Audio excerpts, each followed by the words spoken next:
Good morning, welcome to ask spoken English academy. मी आरती बाके एक नवीन video घेऊन तुमच्या समोर आली आहे। आजचा जो टॉपिक आहे तो वेगळा आहे, that is called as a condolence. Condolence म्हणजे काय तर सांत्वन करणे।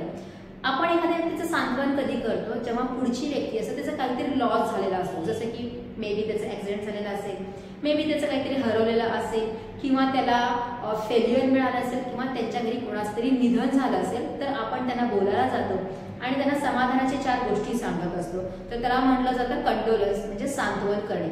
असे कितीतरी एक्सप्रेशन्स आहेत ज्याच्यामुळे आपण पुढच्या व्यक्तीला दिलासा देऊ शकतो, ते आज आपण या व्हिडिओमध्ये बघणार आहे।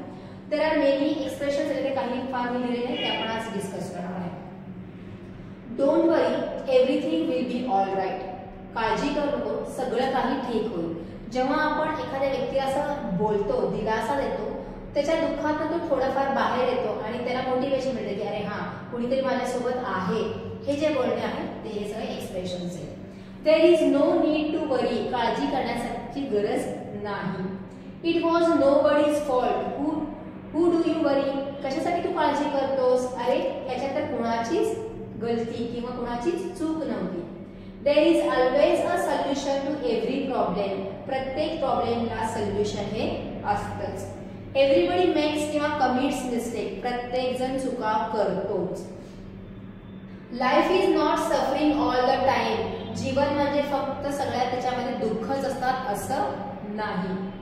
Thick and thin, I will stand by you, काहीही झालं तरी सुद्धा मी तुझ्या सोबतच असेल किंवा राहणार आहे। Don't worry, that won't happen again, काळजी करू नको, तसं परत होणार नाही। Whatever destined to happen will happen, नशिबात जे आहे ते होणार ते होणारच। Tears don't solve any problem, रडण्याने समस्या सॉल्व होत नाही किंवा रडणे हा उपाय नाही। हॅव फेथ इन गॉड, देवावर विश्वास ठेव। हू कॅन फाईट अगेन्स्ट फेट, नशिबाच्या विरुद्ध कोण लढा देऊ शकतो। एव्हरीथिंग विल बी फाईन, सगळं काही नीट किंवा व्यवस्थित होईल।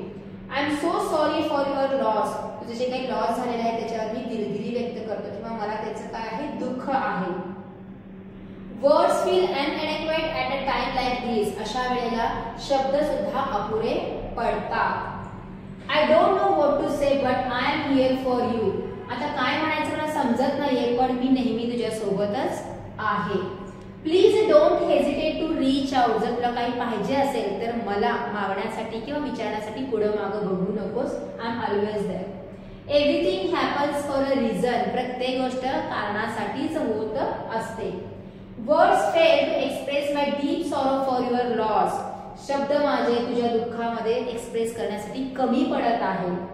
Please know that I am with you, I am only a phone call away, लक्षात राहू दे मी तुझ्या सोबत आहे, फक्त एका फोन कॉलची गरज आहे, म्हणजे मी एक फोन कॉल केला की लगेच येऊ शकतो।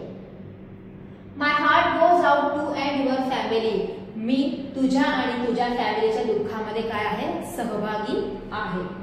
You are not alone in this, यामध्ये तू एकटा नाहीस। I am always here if you need to talk, तुला जर बोलायचं असेल तर मी तर नेहमी आहेच। I am going to miss her too, मी सुद्धा तिला खूप मिस करणार आहे।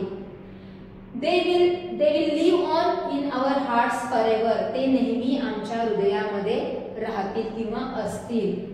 I will never forget the time we spent with, आम्ही जे काही टाइम एकमेकांसोबत घालवलेला आहे तो मी कधीही विसरणार नाही। I am sharing you in your sadness, मी तुमचं दुःख शेअर करत आहे। आणि I am keeping you in my prayers, मी माझ्या प्रार्थनेमध्ये नेहमीच तुम्हाला काय करणार आहे सहभागी करणार आहे। असे वेगवेगळे टॉपिक मध्ये आपण काय करू शकतो, सेंटेन्सेस मध्ये काय करू शकतो, त्यांना सांत्वन देऊ शकतो की पुढच्या व्यक्तीला बरं वाटायला पाहिजे, दिलासा मिळाला पाहिजे की तो आता एकटा नाहीये, त्याचं जे नुकसान झालेलं आहे त्याच्यामध्ये आम्ही त्याच्या दुःखामध्ये सहभागी आहे, हे सांगण्यासाठी हे सगळे काय आहेत सेंटेन्सेस आहेत। स्क्रीनशॉट काढून घ्या आणि जेव्हा जेव्हा आपल्याला अशा प्रकारचे सेंटेन्सेस बोलण्याची गरज आहे असं वाटतं तेव्हा instead of Marathi you can use the English sentences. This is for today. Thank you.